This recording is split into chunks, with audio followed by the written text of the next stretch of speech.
Hey everybody, thanks for tuning into the video. Before we start, I want to thank God for making all of this possible. Please keep your family in your best spirits, be a better person than you was yesterday, and let's get started. Alright, so I'm here at the movie theater at Showbiz. I'm about to watch him. We're gonna check it out, try to rate it, and we're gonna see what it's all about. This is a load of barnacles. I just got done watching him. That was directed by Justin Tippin, produced by Jordan Peele, and the other Jordan Peele produced films that have came out before, like Get Out, Us. Damn, what was the other one called? Was it It? What was it?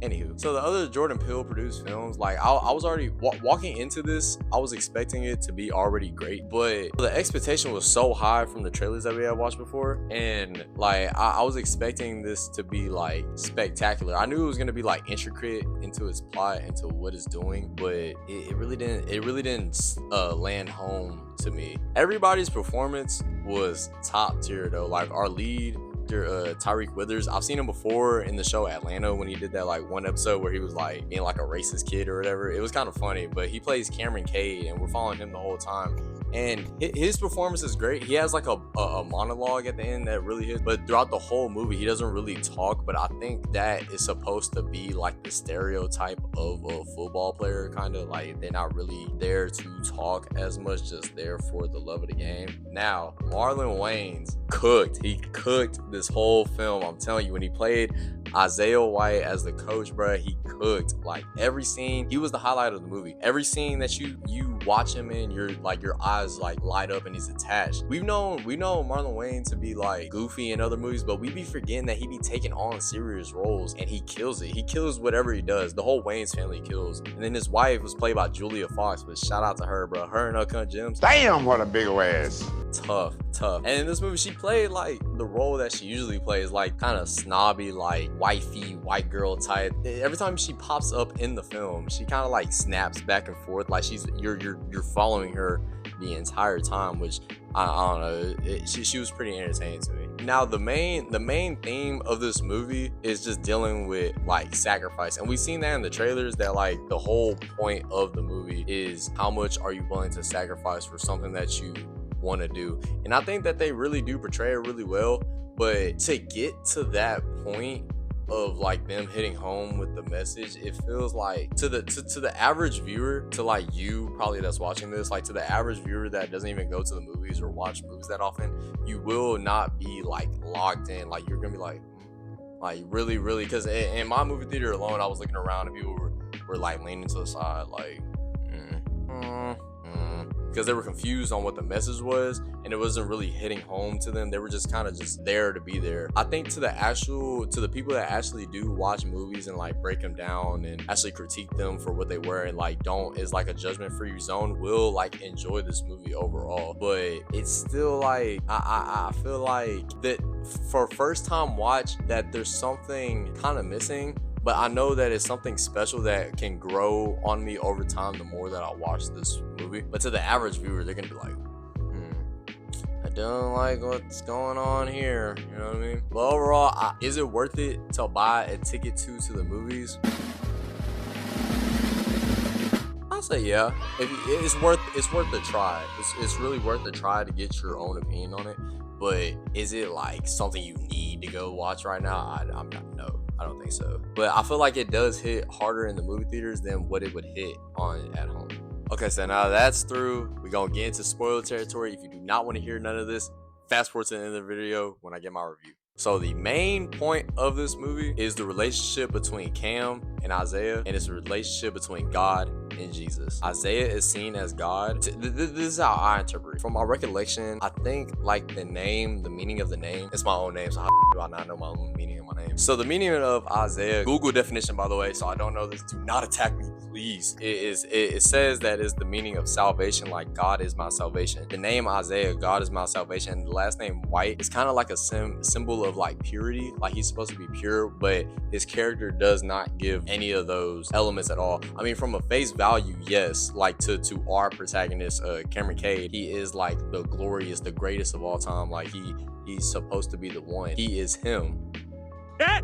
He said it. Isaiah is seen as God, and and Cam is seen as Jesus. And let me tell you why. From the very beginning, when the movie opens, it shows a little Cam idolizing Isaiah while he's playing and winning like their version of the Super Bowl. And he vows to his father, I am going to become that. Like, I am going to be the GOAT, because Isaiah is the GOAT, aka God. So he's like, I'm about to do that. Fast forward to, and Cam is like a D1 athlete in college, right? But he has hella brain injuries. He has like staples in his head, and the combine is coming up. And then the day of the combine, he opts out because it's going to hurt him. So he opts out. So he's very depressed. He goes to partying or whatever. But he gets a call from his agent, and his agent is like, hey, yo, Isaiah wants to see you, bro. He really thinks you have potential. So he's like, fuck yeah, we're gonna go to the league. He's hyped as hell. He goes over to Isaiah's like compound where he lives at. So he goes in and he meets Isaiah, and Isaiah's like working with like pigskin or something. They meet up, they dap up, and Isaiah tells him the story about how Indians created the forward throw pass, but now they're turned into mascots. So I think that's like a symbolism of like,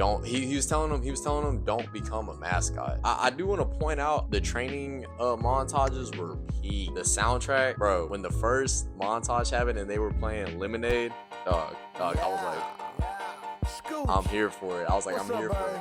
It's playing Lemonade. I was like, this is lit. And then, but Cam's whole thing was like manipulating Isaiah to go harder. The first day they were going super hard, and he introduced him to his trainer, and his trainer could like fix everything. I forgot the trainer's name. I think that's probably symbolic too, but the trainer could fix like whatever issues they were having like medically. When they were in the ice bath, Isaiah, the coach, was like getting blood drawn, and he was telling Cam that, yeah, I get my blood drawn because I can use this blood for later to give me extra powers. Like, it makes me rejuvenated. He didn't say powers, but that's basically what it was. And then Cam, like, they wake him up, they splash water in his face, they wake him up, and it's another day of intense training. They're running in the desert, and Cam passes out. He's seeing stuff, he's seeing like demons and stuff like that. Passes out, comes back to get like a break, but then he sees like these guys coming, like these other football players, and he's like, who are they? And Isaiah's like, oh, they're people that actually want to work. So like, I mean, you can chill, you have a rest. He's basically manipulating them the whole time. So it makes Cam get up and like work out too. So they're doing like a regular passing drill, but then they change it. They have somebody stand in front of those, like, you know, those machines with the like that throw the football out that like constantly revolving. They make somebody stand like directly in front of it. And so when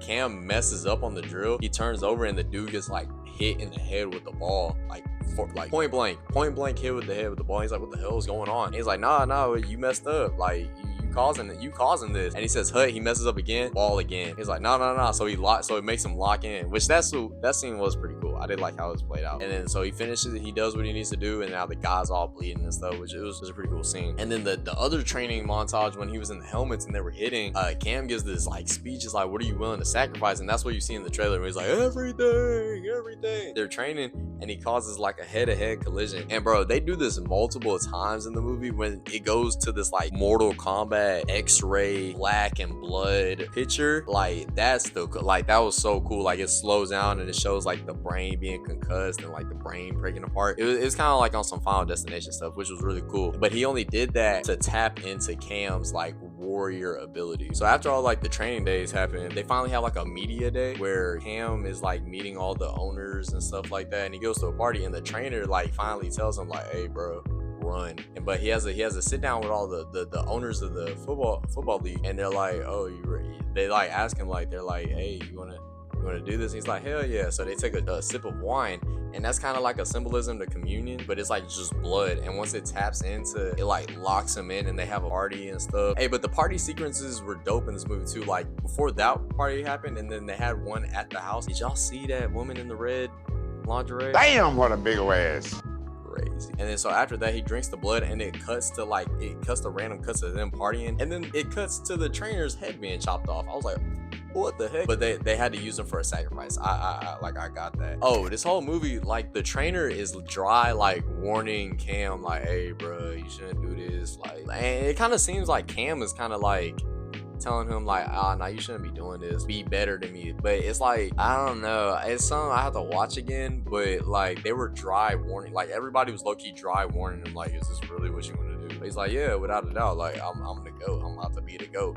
And the word GOAT, like we know it's greatest of all time, but I think they're using GOAT as the term of a sheep. But fast forward after all that happens, he wakes up like on an ice bath. Isaiah's blood is going into Cam. So it gives him like the power of God, is what I'm assuming. It's revealed that this has been going on for like years. That Isaiah's character was the protege of somebody else that was the GOAT of their generation. And then there was somebody before him, and before him. So Cam is now the new, like he's supposed to be the new GOAT, but he has to take it. And then they go into this small room and they're fighting to the death. So now they both have the power of God, is what I'm assuming. And so it's an equal fight. So they just see who's the better man. And then Cam eventually overtakes Isaiah and kills him, which was really cool, bro. He killed him with the helmet. That was hard. And he steps outside and all the owners are out there and there's a contract. And he's like, hey, sign your name and you're all good to go. But then he looks down, he sees like a battle axe. He's like, bet. He kills everybody and he turns around, he looks at the camera. Oh, let me back up. Before like he kills everybody, they were saying the Pledge of Allegiance. Like the Pledge of Allegiance that we say in like school. And then once he kills everybody, like